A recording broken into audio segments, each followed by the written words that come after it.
Welcome to today's session. I'm really excited to have everybody here. We're gonna give the folks who are dialing in 30 seconds, a minute more for everybody to arrive. Um, and in the spirit of contribution and community building, I'd love to ask a question, and I'd love for you guys, for the people who've already dialed in, and there's now over 100 people who joined in. I'd love to ask our kind of first icebreaker question, and it's very timely. And that question is, how are you celebrating Employee Appreciation Day this year? So go ahead and type your answer in the chat window. And I think what'll be kind of exciting and fun for everybody is that I think you'll learn a lot from Dr. Bob, but in these sessions, we can often learn from one another as well. Awesome. So I see a bunch of answers already popping up. So Shannon said they're doing Amazon gift cards and lunches. Lunches are a fantastic way to bring people together. Kayla, we got swag at a future date. I love swag myself. Joanne, cookies for everybody. Love it. Getting lunches brought in. Again, yeah, great way to break bread together. Taking Food my always stuff for works. a nice lunch. Sorry, Dr. Bob. Food always works, right? Yeah, right. Yeah, totally. I could use a little bit of food soon myself. Really good answers, everybody. Breakfast with team sweets, lunch. Yeah. Personal email. Fantastic. Food. Okay, very good. Good contributions, team. Amazing work. Amazing work. As we go through today's sessions, we're going to be asking for more feedback. And just as an introduction to today's topic, we will be talking about the 10 ways to celebrate your team. And I'll be introducing our speaker in a second, Dr. Bob Nelson. Just to briefly go through a few logistics, everybody here, it looks like, is already familiar with the chat box feature. Just be sure to select everyone when typing in your comments so everybody can see and learn from one another. If you have a question, we'd love to encourage you guys to put it in the QA box just so we don't lose it. As we go through today's session, there will be some polls. Just so you know, the polls are completely anonymous. We don't know who's answering what. So just to encourage transparency. And of course, we're going to be recording today's session. And I know many of you join us to get the HRCI and learning and development credits, and we'll be sharing those at the end. With that, let's get her going. Today's event is brought to you by Bucketlist Rewards, the leading employee rewards and recognition platform. And if you're interested, we're happy to share. Yeah, thank you, Dr. Bob. If you're interested, we're happy to share a bit more about Bucketlist at the end. Which brings us to us. My name is Jason Lindstrom. I'm the CEO and managing partner over at Bucketlist Rewards. And I'm absolutely thrilled to be joined by Dr. Bob Nelson. Dr. Bob I've had the chance to partner with him 3 times now. And every time we've done a session, it's been a huge hit. So today is the third, and I think it'll be the best ever. And I'd love to take just a second to introduce Dr. Bob. He has a pretty incredible skill set and some fantastic experiences. So Dr. Bob Nelson is a world-renowned authority on employee rewards and recognition. He's also the creator of Employee Appreciation Day with over 5 million books sold. And as you can see down below, you can see a number of the books that he's written, he's authored. I've had a chance to read a bunch of his books. They're fantastic. And I want to take note and kind of honor Dr. Bob. So a lot of us here are here today to celebrate or learn more about how to do Employee Appreciation Day better. Dr. Bob is the originator of that. So we have a business Buddha on our hands. Dr. Bob is a leading figure in the management and rewards literature. His books have been translated into over 30 languages. He's worked with 80% of the Fortune 500 companies, and he's presented in 6 continents.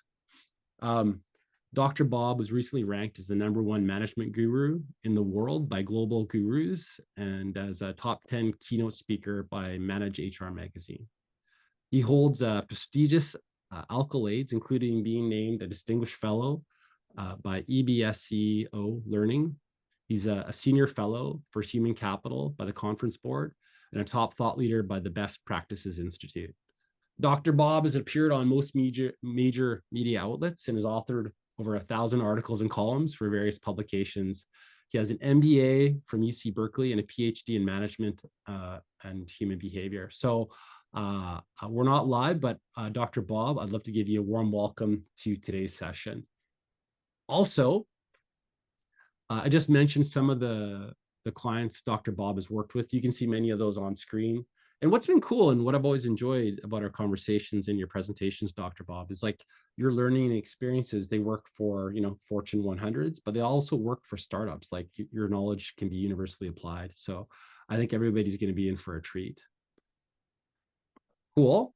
I'm going to pivot to our agenda today, and then I'm going to turn it over to Dr. Bob to go through a session. So, Dr. Bob is going to walk us through the 10 ways to thank your employees on Employee Appreciation Day. There is a special offer, a free book at the end, and we'll spend a few moments at the end of today's presentation. And then we'll obviously, yes, excellent. We're going to spend some time wrapping up. So we'll definitely have time for Q&A. There's a bunch of just fantastic questions that were sent in advance, and we're certainly going to spend some time on those. And as I mentioned up front, we'll obviously be sharing the learning and development credits as well. Awesome. So with that, I'm going to stop sharing my screen. And Dr. Bob, I'd love to turn it over to you to walk us through today's presentation. Thank you.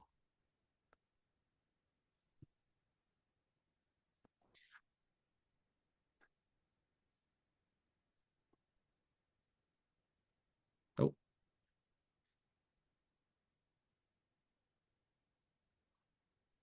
Okay.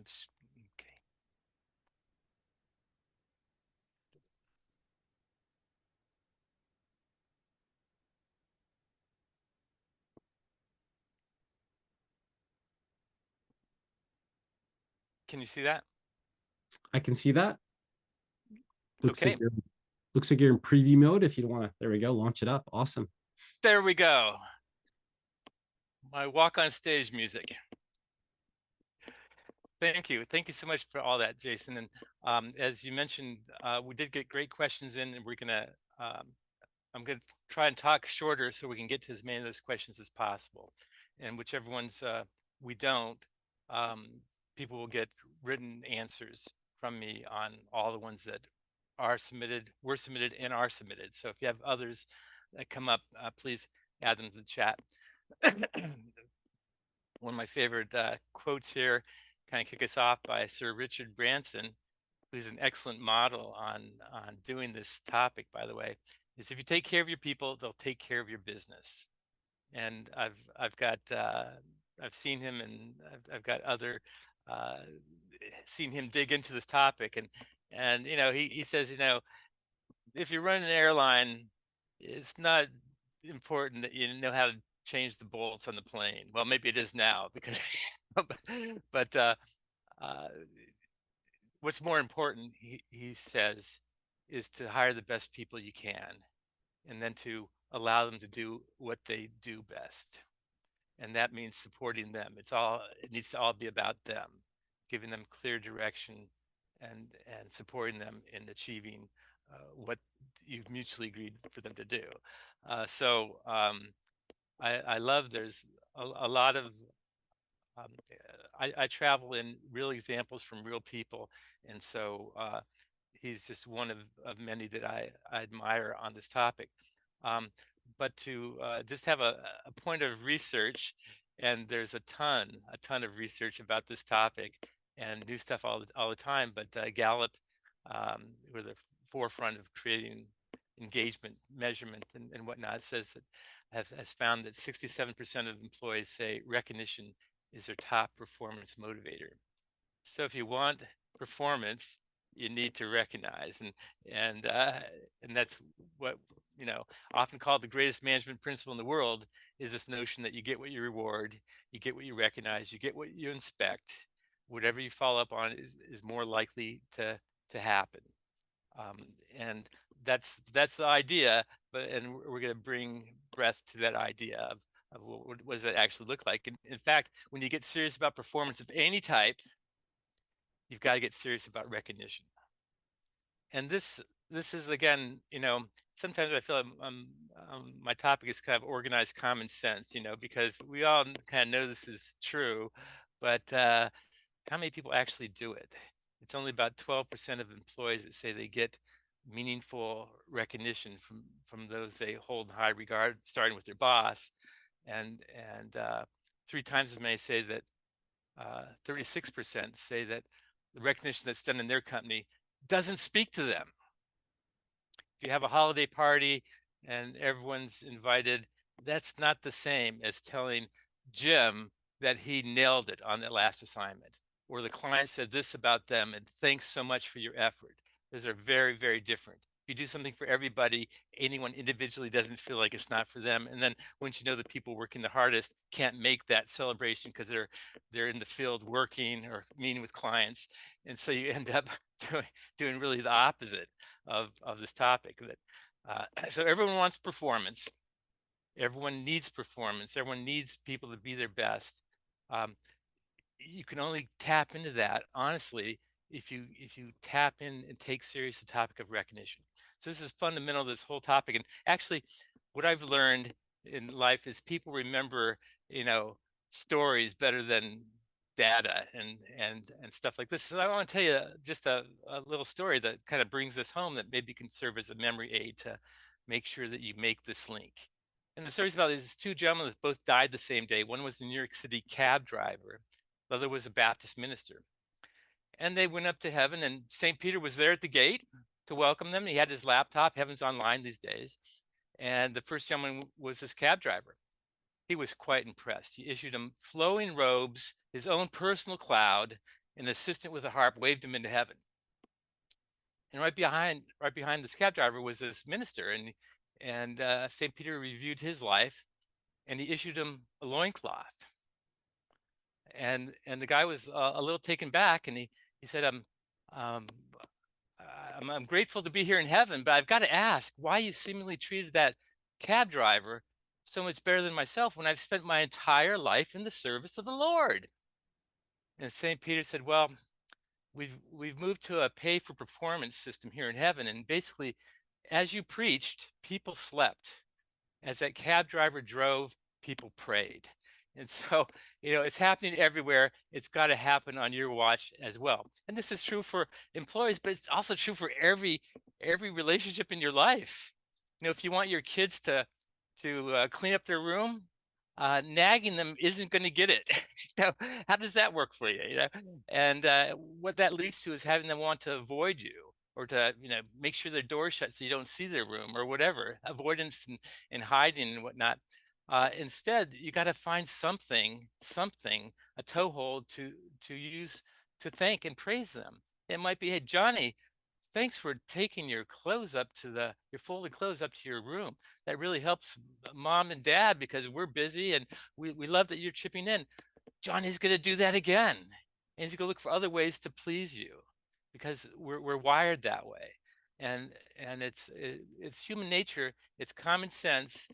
But as busy as we are, it doesn't happen very often. Over 80% of managers say they're good at this topic. 80%. And yet a lot of times, I've worked with a lot of companies, I'll end up talking to employees and about the manager. Sometimes people stop me and say, are we talking about the same person? Because all this stuff you just said, that he doesn't do that. He did that when he started the job 4 years ago. He brought in donuts once, but he's not giving me feedback. He's not helping me. He's not there for me. And it's like, oh, well, okay then. And so I call that the knowing doing gap. We know what's the right thing to do. We know what we should do. Maybe you read the 1 Minute Manager, it's important to be positive, but unless you put that into action, unless your direct reports of people, they see that and they get the behavior, they don't believe it. It's easy to say things and to have it in on the wall and your company values, but it's what really counts is putting it into your behavior. And that's what I want to get into. And so it starts with, I start with the simplest. Again, common sense is not common practice. Voltaire said that in 1640, by the way. and some things haven't changed because this is the case with this topic. So it all starts with personal public praise. And this is from my, it says postdoctoral, but this actually was from my doctoral dissertation, which I focused on the question was, why do some managers use this, the most powerful driver of performance known to mankind, and other managers don't? I did a 3-year deep dive study to answer that question. And one of the things that came out is, well, what is the actual what did people want? Well, thanks and praise is number one. And I just heard the author of Five Languages of Appreciation in a webinar, and same, everyone, same for them as well. Gallup, same for them. Out of the um, the Q12, 12 variables they measure, Q4 is about I've been I've been thanked or praised by my manager in the last 7 days. They tell me that ranks in the basement in all organizations that they work with. Public, private, nonprofit, it's all the same. So everyone needs to work on this. And so I want to, wherever you are, you got to use that as a starting point to move forward. And the best thing is through simple, no cost things. That's where the magic happens from my research and perspective. So a personal thank you, um, face to face, ideally, if that's hard to do now because people are virtual, then you got to make a point to call them specifically, or to call them into your office when they're in the building to say, hey, I just want to focus on, I just want to tell you, you're doing a great job. I'm really pleased with you've confirmed that I made a good hiring decision when you started a couple months ago, and I'm so pleased in your progress, and I'm looking for more to come. You know, so a personal thank you is the top. That can also be a written note or even a formal letter for their personnel file. It can be electronic, a text message, or an email, or it could be a public form of praise to your department or to the company, or maybe a blurb in the community newspaper about a project you worked on as is relevant. So these four topics, they they when in my statistical analysis, these popped out as the top motivators.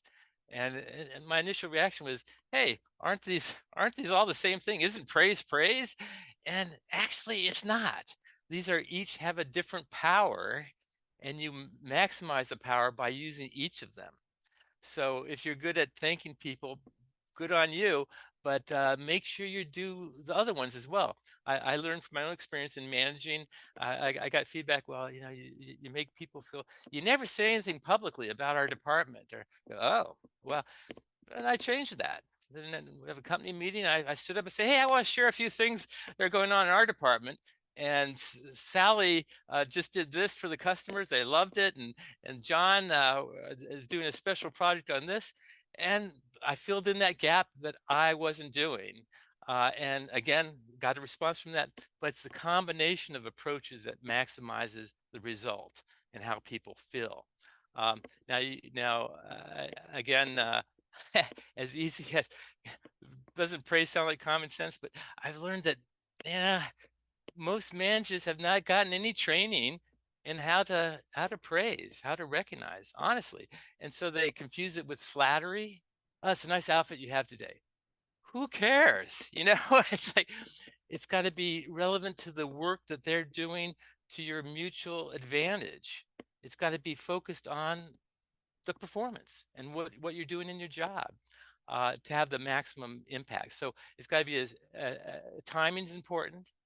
The sooner you recognize someone, the more you reinforce the relationship, the more likely they are to do it again. Let me say it again. The sooner you catch people doing something right, the more strongly you reinforce what they did, the more likely they are to do it again. It's a fact. And so you can't do it at the end of the month, or the end of the year. We like to call out too little, too late. Um, Things move quickly now in business, and everyone's busy. So if it's important, bring it up in the mix of our discussions, our meetings, whatnot. It's got to be sincere. It come from the heart. And I've learned it's hard to teach people to be sincere. Honestly, some people come at this naturally. They may be more gregarious and they're good at it, or they had a good, they grew up with their parents use it more. But for a lot of people, it's a blind spot. For technical managers, blind spot more times than not. From a different culture, blind spot. So you've got there's a lot of nuance that goes into this. So one of the things that makes things more sincere is specifics. So when you tell someone they did a good job, make sure you give your evidence. What did you see, ideally? What did you hear from the client, from their coworkers? What did the report say? You're under budget. Whatever it is, put it out there. Bring it to the power of the connection you're making with that person. And you don't have to do a lot of this to have the magic happen. Ideally, as I mentioned, it should be in person. If you can't do that, next best thing, calling them, setting up a time to speak. Um, it needs to be 100% positive. Again, it should go without saying. But again, I've learned from managers when they go to do this, a lot of them will say something like, Betty, that's a great, thanks for that report for my 2 o'clock meeting. It's exactly what I was looking for. And then in the same breath, they'll say, there are a lot of typos in it. And it's like, well, you're taking away the praise. When you say something like that, you end with a negative. It kind of wipes out what came before, and people are left thinking about what you didn't like or what they messed up on, and that uh, doesn't get them being more excited about working for you and doing the best at their job and supporting the company and the client. What it so you have to keep it 100% positive. Save the other stuff for a development meeting, next month, some feedback to help you be better. But right now, if you want Sally to be there with the report next time on short notice, you better let her know that that was important and leave it at that. Leave it 100% positive. And then finally, you got to be proactive, you know. And here I created the Employee Appreciation Day, and I need to work on this because by nature, I'm an introvert, and which is why I've been able to write 33 books, which is a very in your head, glued to the seat kind of activity. And I've had to learn to get out of my shell and to be able to do stuff like this because it's important to me in my career and to the topic. So it's all of us can learn, and if this isn't your forte, you need to work on it, and it's not that hard to get in the game. So if you have an introverted manager and you want to help them be more at this, they don't have to. I was working with a CEO in Manhattan, and yeah, we're having beers, and he said, Bob, uh, most people in our organization, they leave after like 3 years, and we really don't know what to do about it. And I said, well, um, let me ask you a couple questions. One, why do they come work for you to begin with? Oh, that's easy, because we're the best at what we do. They come to learn. Okay. Did they get a chance to learn when they came? And he reflected for a moment and he said, no, they don't. we stuff them into a very narrow job, which gets boring for them after a while. And everyone's having the fun, or the top, managers making the decisions and stuff like that. And I said, well, yeah, you just answered your own question. So you gotta do something to connect with them.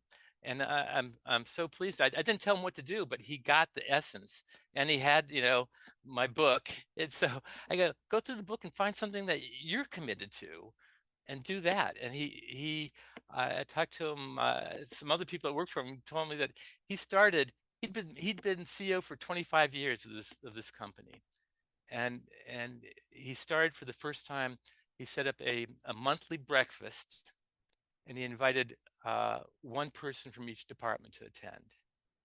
And he did that every month. And over the course of the year, everyone was in one of those meetings, and in the meeting it was kind of open-ended, and thanks for making, for coming for breakfast. I want to use this time just to get to know you a little bit better, and to have everyone talk about what what they're doing in their job, what they're excited about.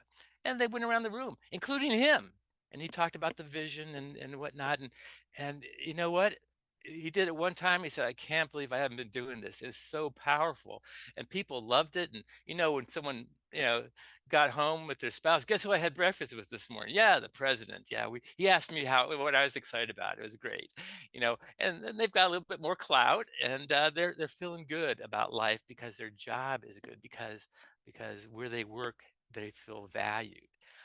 There's no shortcut to making this happen. You got to connect the dots. So again, as simple as this is where it all starts. A no cost item. And in fact, there's one more slide on this is saying, well, actually two more. I saw what you did. And by the way, I have all these guidelines. One of my job aids is a little wallet card that has this stuff on there, so you can be a reminder to you. You know, you could post that next to your screen. I actually recommend sharing that with your employees. Hey, here's what I'm trying to do. Did I do it? You know, because um, the best management is what you do with people, not what you do to people. I learned that from working with Dr. Ken Blanchard for 10 years. Management's a contact sport. It's a here and now, in the moment sport. It's not what you say you're going to do, it's what you actually do, and what they see that makes the difference. So I saw what you did. I appreciate that in your own words in some way. And people, by the way, don't know what you saw, especially, you know, if they're remote or whatever, even if they're in your next department over, you have no idea what the person's done. So it's by saying, this is, I heard about this, or I saw about this, the client told me this about you, is giving gravitas to the topic and what they did, and to the person who did it. I appreciate it in your own words. Here's why it's important. A good form of praise um, ties it to a larger context. Uh, what you did is exactly what we've been trying to do about making the client um, be more responsive to their needs. That was a perfect example. In fact, I'd like to share it with our whole department. You just nailed it on that one. And I can give you another example to amplify the recognition as you share it. So, you know, anytime this happens, you can always do a multiplier to build on it. Giving the context is basic for a great praising. And if you really want to leave a mark, get to the level of feelings, your emotions. Here's how it makes me feel. And now I'm not a real squishy, touchy-feely type of guy, but it's you could say how you feel and make it objectify that. And I'm proud you're on my team. I'm glad I hired you. You're just knocking it out of the park here. It's I'm so thrilled with your success.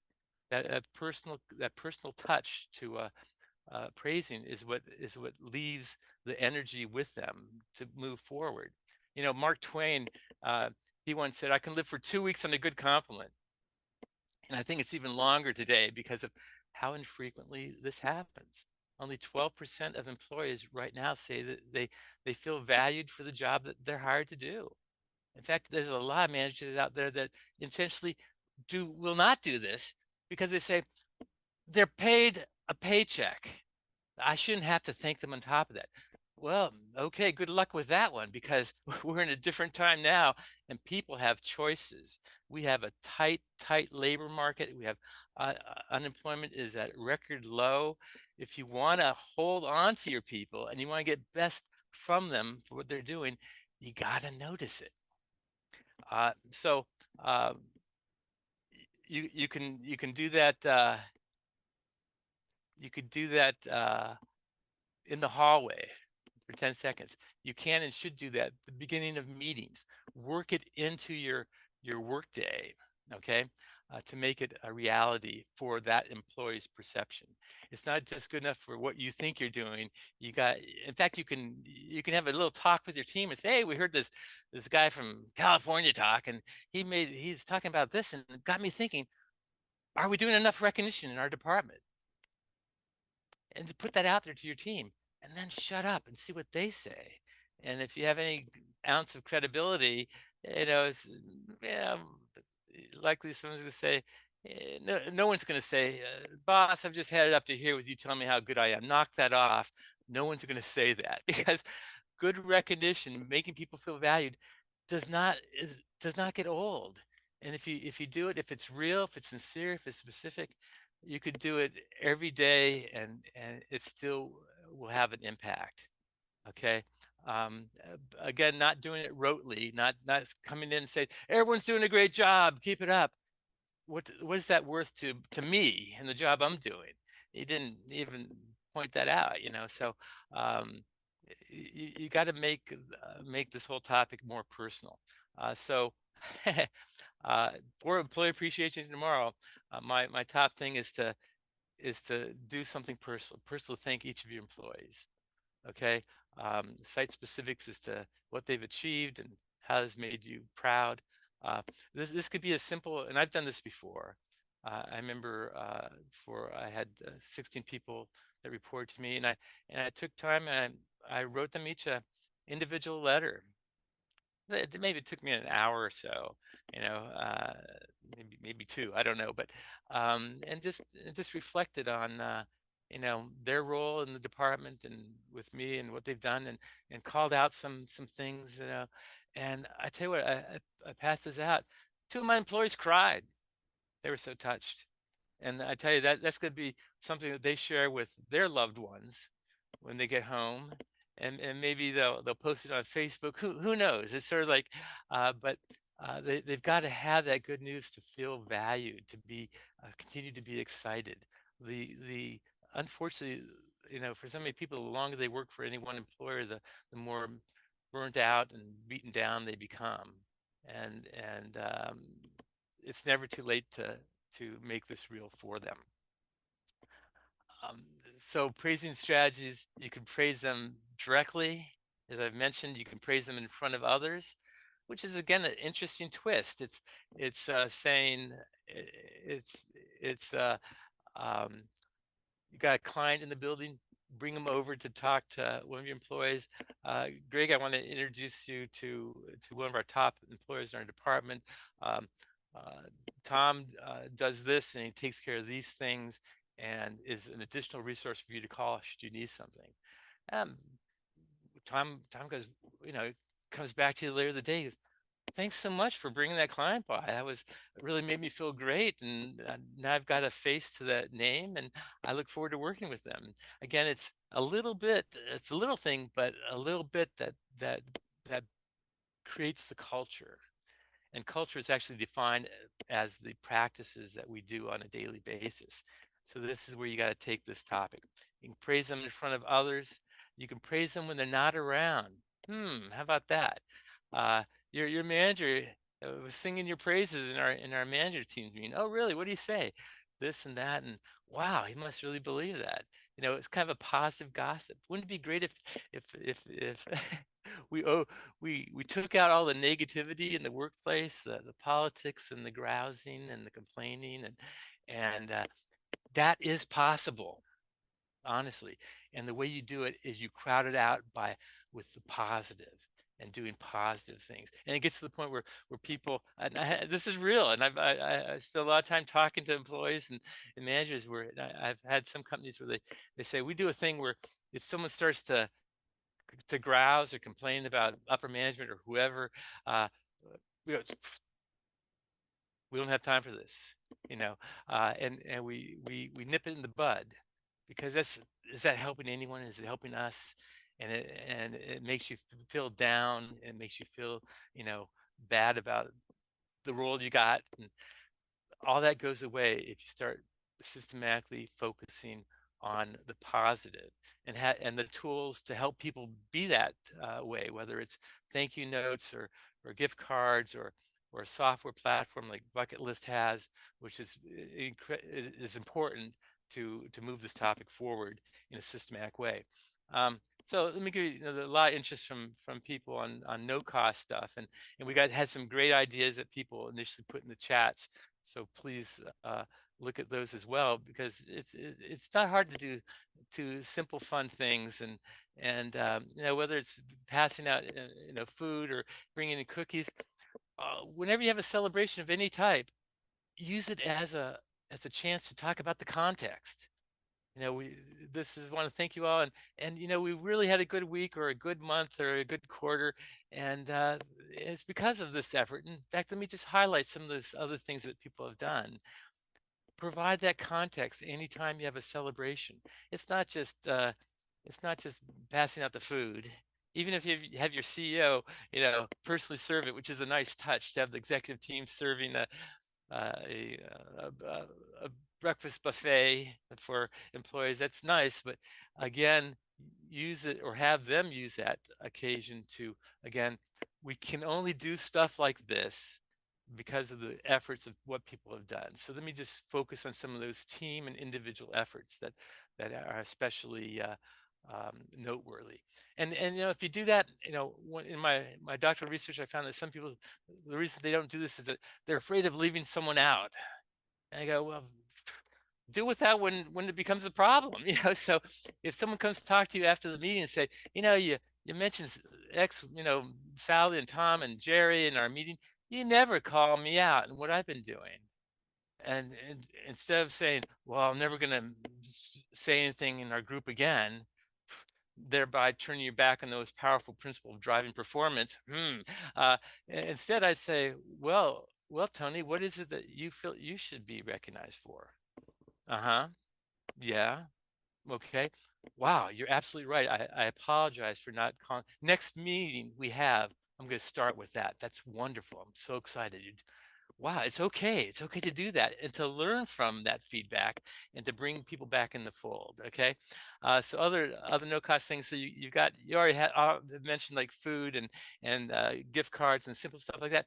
I want to talk about other things that don't cost money that are readily available within your range of work. So these are the top motivators from my research. I actually, at one point, I did a research. I looked at this is the exact question: what most helps you do a great job and makes you feel valued? And I did a large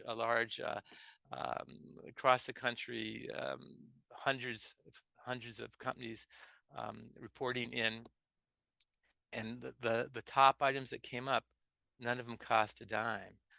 That people said these are important for me to do a good job. And number one was direct and honest two-way communication. 95% of employees say, I have to have this. I can't operate in a vacuum, you know. Uh, so if you have younger employees you know, they need this even more, okay, because they're trying to excel, and hearing from you makes a big difference. And um, it can't be, well, they'll they'll hear it in their performance review or again at the end of the year. It's got to be in the course of things. Management is a here and now type activity. So asking employees for input and ideas. You want a cheap, no cost, high motivator, asking people, what do you think about this problem? Anyone have any ideas for how we can save money going forward? Man, I could tell you, I could do a webinar just of the stories of what I've heard and seen where people, uh, you know, uh, ask for ideas for how we can make more money, how we can save money. Don't have that just be, in one department.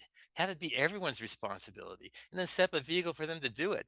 Now you can have a suggestion box in the cafeteria with a lock on it, which most companies do, or you can actually make this more active and more live and say, I worked with a company in Connecticut. They called it iPower. They had boxes around the office, and they asked every employee to turn in 2 suggestions every week for how we can improve things around here, how we can save money, how we can make money, how we can better deliver service, how we can streamline processes. Anything goes. And they got thousands of ideas. They didn't implement all of them, but they implemented a lot of them. And along the way, they they their actions showed that, yeah, we're serious about ideas and suggestions. Who's going to have the best idea is the person doing the job that knows the job the best. Give them a vehicle to bring up what they want to do that's different, that's better, and you can be surprised. And of course, if they've got a good idea, give them the autonomy, authority to move on it. Again, doesn't cost. Maybe there might be some budget with that, but to say, okay, we're gonna put you in charge of this task force. That's a great idea you have. Tell me who else you'd like on the team, and let's go with it. Um, uh, Involving employees with decisions that are made. 89% of employees say this is important to them. And even if you say, I'm the manager, so I got to make the final decision. I want to ask your opinion because I know it'll be a better decision if I have your input. Okay, and research shows that doing this, you then whatever decision is, it's more quickly implemented because people felt they had a say in it and they had some ownership from the get-go. And just by asking them, involving them, and even if you don't use their feedback at all, I've taken your feedback into consideration, and this is why I decided to do it this way. Again, it's honoring the process, but it doesn't mean you have to, because they're involved, doesn't mean they're making the decision. You're making the decision. You'll be a better one if there's a consensus there. Um, Focusing on the employee's career and future. I've got a whole new program where I'm talking about the aspects of career development and how that's all development, self-development. Are you providing people the tools and opportunities to learn on a daily basis? That's like with the next assignment, or to have a debriefing of the last project, because so we can learn about doing the next one better, and then celebrating what people did along the way, and then bringing in the pizza as well to bring it all to bear all together at the same time. But focusing back on the ongoing learning, it helps turn people's jobs into careers. Okay, and so there's a lot there, and most of it is discussion. What else would you be interested in doing? My wife's a computer scientist, and she has 12, all guys, by the way, working for her, which is very unusual in tech. Um, but part of why they love her as a manager is that she systematically takes time to talk to people and say, "Wow, what are you? What's most fun to you? What are you interested in doing?" You know, we're not doing anything like that, but I know another manager that has a project that would be helpful. Do you want me to see if they could use your help on that project? Wow, that would be great. Well, there you go. You're giving that person visibility. You're and maybe even if you that takes a little bit of time away from whatever else they're doing. It's sharing the labor. Um, uh, it's simple. It comes to her kind of second nature. But let me tell you, she had last in the fall, she had 4 of her 12 reports were promoted. And that wasn't a threat to her. She got to find new people now. That was a sense of pride to her that she helped move them on their career, and they valued her for that as well. So I think enough connection isn't made on this topic of how to make that career discussion and the activities and the learning, whether it's in the classroom or in the next assignment, real and specific. Um, having a book club, in your company to talk about a book. I have companies call me and they're using one of my books. Hey, let me get on the call with you. What the heck, And they love that, and I love that, and everyone else loves it. And it's not hard to make this. And again, career after recognition, the next most powerful form of recognition after recognition itself. Next to top engagement strategy, by the way. In the book I wrote. 1,001 Ways to Engage Employees. I've got 10 topics, and they're in priority order. The first one's about recognition. The second one's all about career development.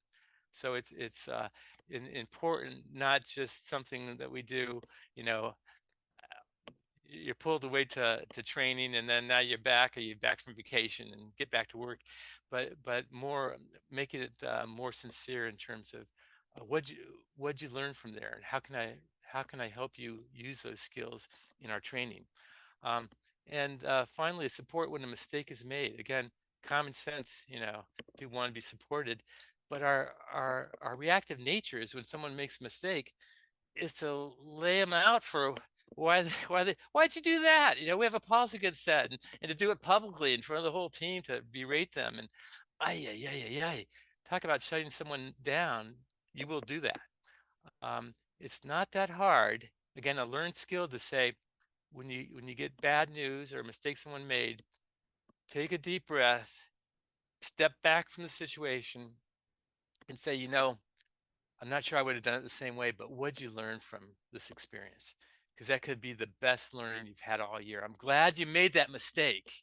Be the big person that says, I'm glad you made that mistake, because it became something that we all can learn from. And I know you're never going to make that mistake again, are you? No, I'm not. Okay. You don't need to berate them. You don't need to crush your relationship over an honest mistake they made. Think long term of the relationship with that person over years. and they're going to remember how you handled that time when they dropped the ball.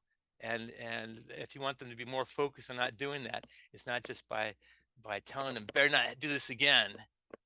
That doesn't drive threats. Don't, you can't command performance from anyone. It's a collaborative thing. It's being there to support them and saying that. Um, so those are the top ones. I want to switch quickly to virtual recognition, then open up to some of the great questions we got.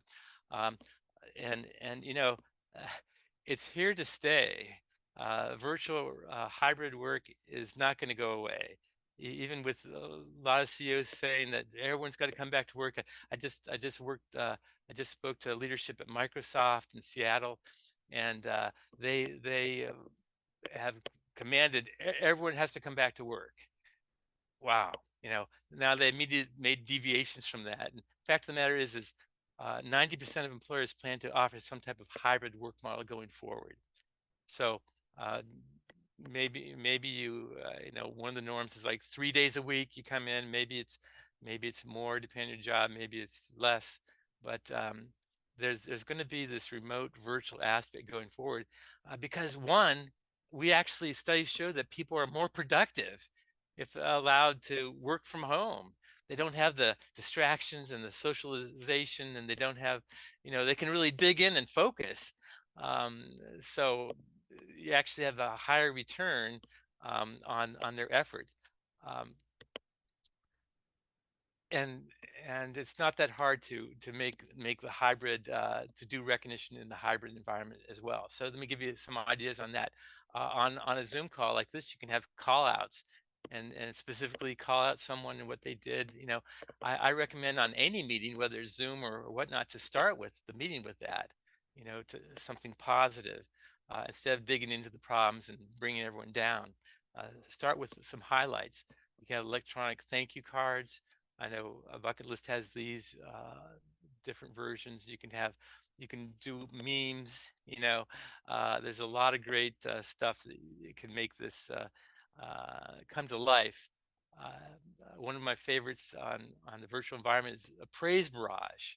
Praise barrage, and quite simply, is, you know, next Zoom meeting you have, here's your team, and you say, hey, before we dig into our agenda, I'd like to just take a couple minutes and go around the group. And as I call your name, I'd like anyone else to offer to say anything whatever you most value about working with that person. Let's start with John. Okay, Mary. Okay, Tony, Tom, and what happens is, you know, 5, 10 minutes later, depending on the size of your team, what has just happened? Everyone has gotten a personal thanks and recognition from someone they work with, maybe multiple people. That's going to make them feel great. And it's going to make whatever you called them out for, I guarantee you, they're going to become even better at doing that. So, Mary, I love that you're so great at summarizing and making sure that we have an action step next. Mary's going to be all over it next time. John, I love that. I love that you always take time to call out the quiet people in our group because they've got great ideas too. And a lot of times we don't hear from them because the people that are they're you know, more extroverted are sucking up all the airtime. I really appreciate you calling out the quiet people. John's gonna be all over that going forward. Okay, and that's what you want because that's what people valued and made you stronger as a team. So not only will they feel great, but you're going to have more of a sense of bonding everyone together as a team. And the more you know, Dr. Stephen Covey used to talk about um, bank deposits, the emotional bank account, that you can't make withdrawals until you make some deposits. So that's why you got to lead with the positive and make people feel good about the job they're doing, even if they're well paid. You know, they need the recognition. Because someone's paid more doesn't mean they need less recognition. They need it as much, maybe even more so. Very often, you know, the top salesperson, you know, well, that person's paid really well because they're, and you talk to them, they say, management never asked me. I'm out there every day talking to our customers, selling our stuff. Management never asked me what I see, what I recommend. Wow, time to do that, you know, and see what they have to offer to make them feel valued. Okay, otherwise they're doing their best, and it's going to be attractive to go somewhere else that will value them a little bit more. You want to do you can have praise buddies, or meet pages. These are both two items that they do at Hyatt, for example. When someone starts, or they have the team write information about things they like, ways they like to be recognized, hobbies they have when they're not work. Do they have any pets? What are their pets' names? Stuff like that to share with the team. The more you know about someone, the more fodder you have to thank and acknowledge them. They also do praise buddies, which is kind of like a secret Santa type thing that's year round. And they assign one person on the team to watch out what this person does. I want you to as you notice, to acknowledge that to them, or maybe you bring it back to the team, but you're in charge of their recognition, and then they're in charge of someone else's recognition. So it doesn't have to all fall to the manager. You can share the wealth, and it makes it more fun too. Applause electronic bulletin boards. There's a screenshot from a Bucketlist platform.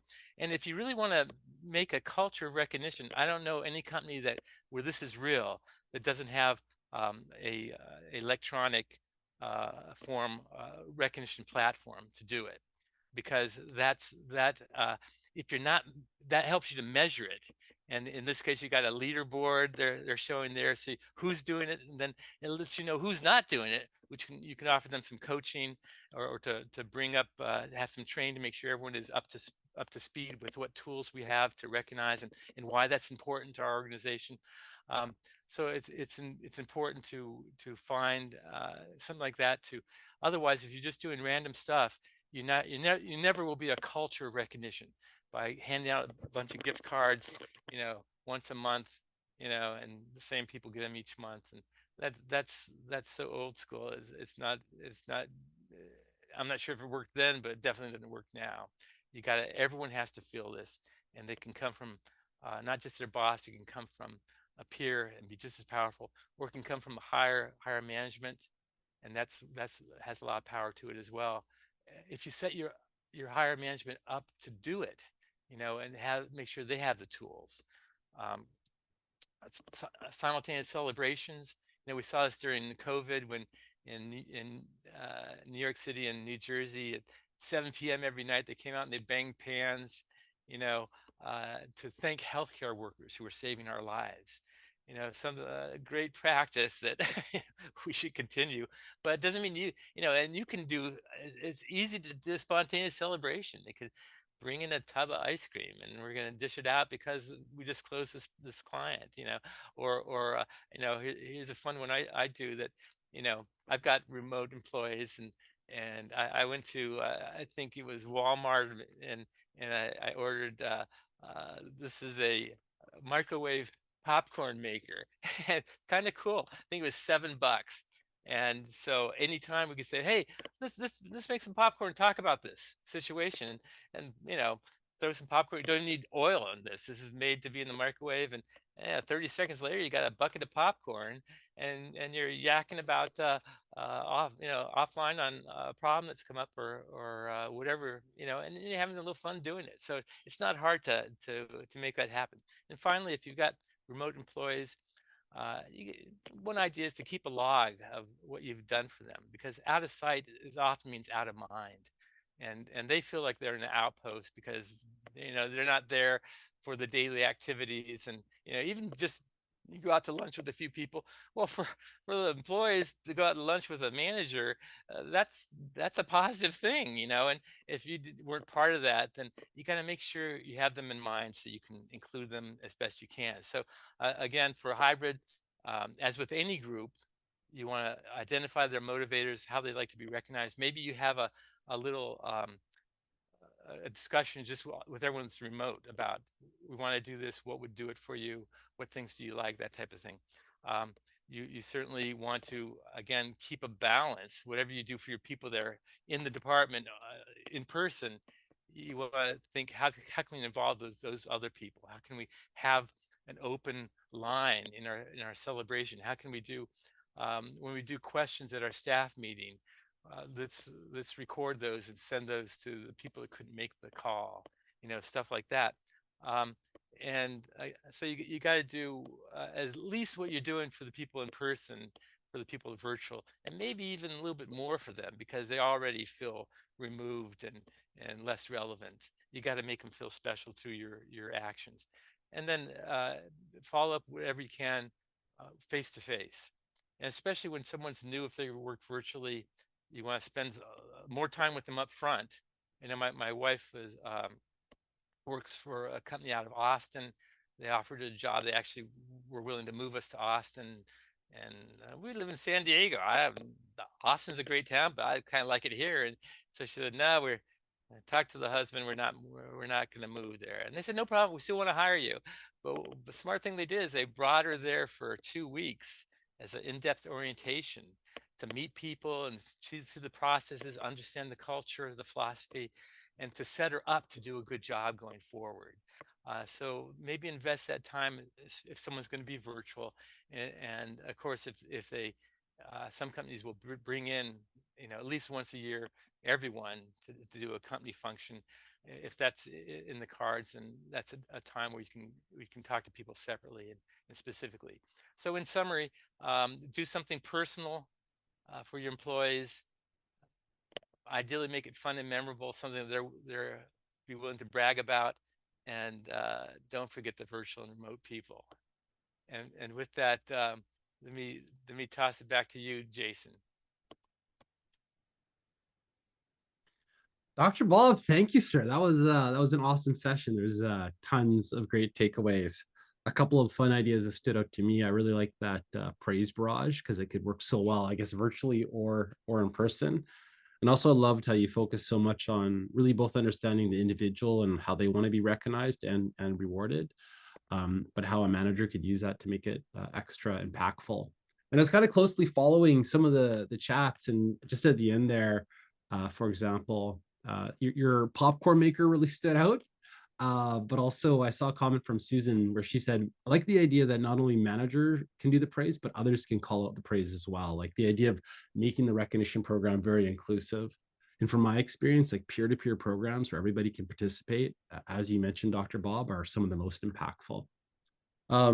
With that, I'm going to switch screens and share my screen momentarily. We'd love to get your feedback now. Give me a moment here. So up on screen, you should see the words, big words, poll.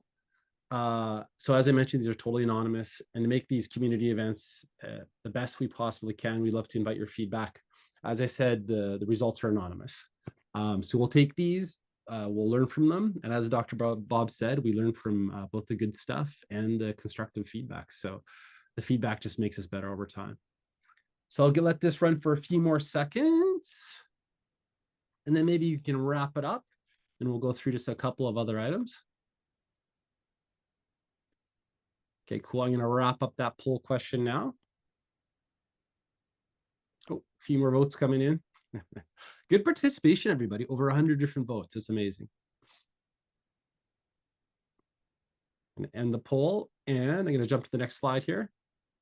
Awesome. So we just learned the importance of rewards and recognition. If you want help implementing a program that works all year for many years, we'd be more than happy to support you in that. Bucketlist Rewards and Recognition is a leading rewards and recognition platform. We work with cross sectors, with frontline workers, with finance, with tech companies. We have tons of great case studies. And if you want a demo, please feel free just to click yes. We'd be happy to support you. And it's super interesting. A good recognition program can lower turnover more than 40%.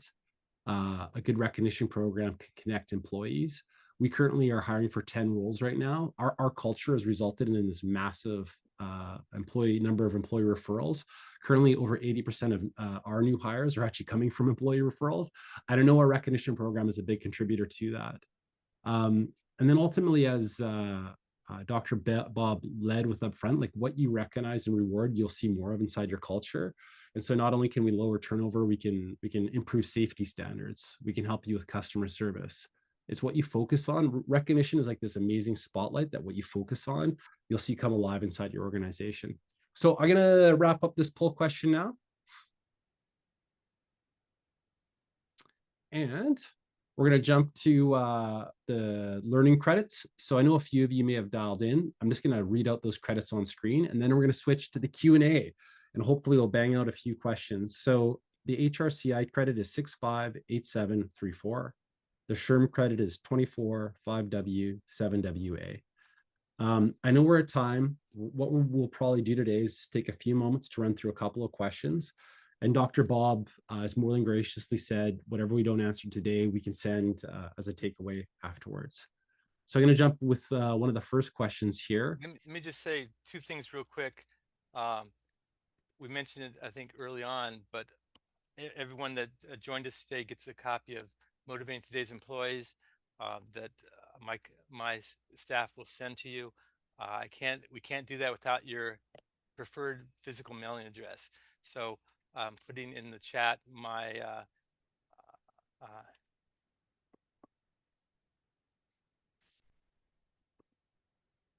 Awesome. my So that's coming in the my chat window. Very good. email address. Thank you.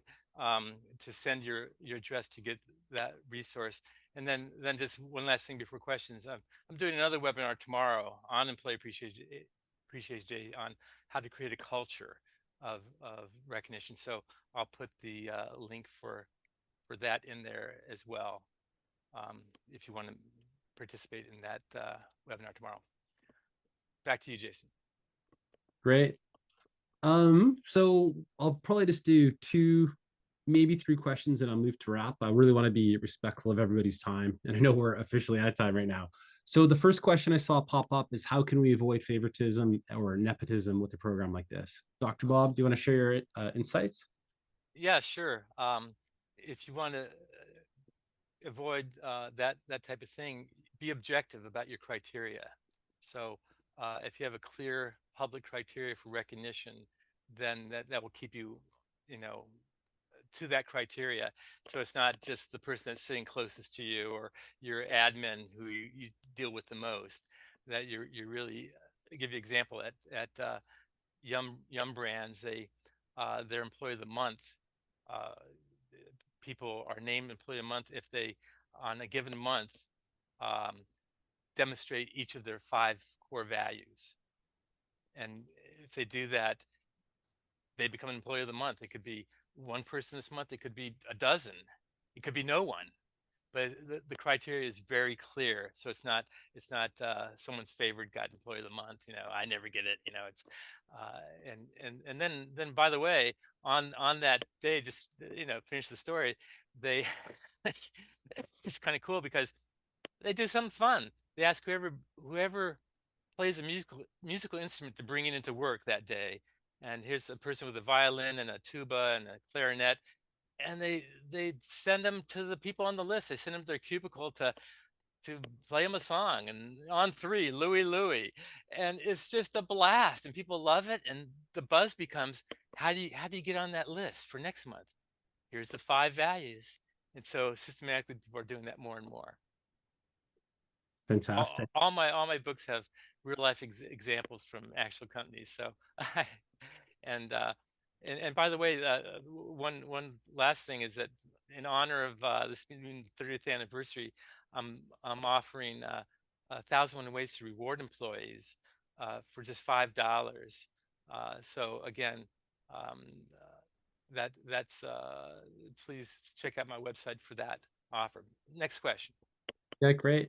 Next question, and I might lead this one off, which is what are the best strategies for celebrating long-term employees? How do you keep the incentives from becoming rote or old? And we work with hundreds of thousands of employees all over the world in a variety of companies. But one theme I've seen always hold true and always work is personalization. So in summary, like asking and understanding what matters to people, both in terms of recognition and the rewards. And let me give you a couple of examples. I'm a big fan that rewards don't have to cost a lot. Dr. Bob made a point earlier on of the low cost, no cost rewards. Those can for sure be very impactful. So, for example, I know one girl named Olga. She just happens to love glazed donuts, particularly from a restaurant called Tim Hortons. And so when I recognize her or reward her, we can give her glazed donuts, and like the fee associated with that is like nominal, like just dollars. What makes it extra special if we want to go there is she moved from North America to England, so we could actually ship those to her. And like what a deeply personalized and special way to recognize and reward somebody. On the flip side, if you can go deep enough and truly understand what matters to people, you can reward both them and their family with something that really matters. That's something deeply personalized. We work with one company, it's a large venture capital organization. And for bigger anniversaries, like say for 10 years, they'll reward both the employee and somebody from their employee, from their family. So for example, I've seen people redeem 10 years of service rewards for a whale watching tour where a mom will bring her whole family out with her. And the feedback I've heard by talking to the employees is they'll say things like, that was the best day I've ever had. Another cool example from that same organization is they'll buy tickets to a sporting game. Maybe it's a baseball game where a dad or a daughter can hang out together and spend some quality time together. But like, if you really want to make this impactful, you don't just touch the lives of the employees, you reach out and you impact the lives around them. And you can lift up and have a huge impact, not just that employee. Those stories get told inside and outside of the organization. I saw an article by Inc. magazine get written about one of our clients, 1-800 Got Junk, where they rewarded a guy named Jerry, and they actually sent him to help build a school in a developing country, like a very big reward. But you can have impact to your employer brand and create all these positive goodwill inside and outside the organization. But Wonderful examples. In fact, just let me just add one thing to that. That what you hear from Jason there is variety is one of the answers to keeping it from being boring. If you do the same thing, week after week, month after month, the same, here's the here's movie tickets, for example, then that doesn't, not only does it not do it, it becomes boring. So you've got to shake it up and try different things. I couldn't have written a book 1,001 Ways or 1,501 Ways to Reward Employees if I thought there was just one answer here. The variety, the freshness, and then I've had people take my book and pass it around their group and have people initial ideas they like in the margins. So now it becomes a handbook for motivating our team. You want to do something special for someone, go see what they initialed in the book and surprise them with that.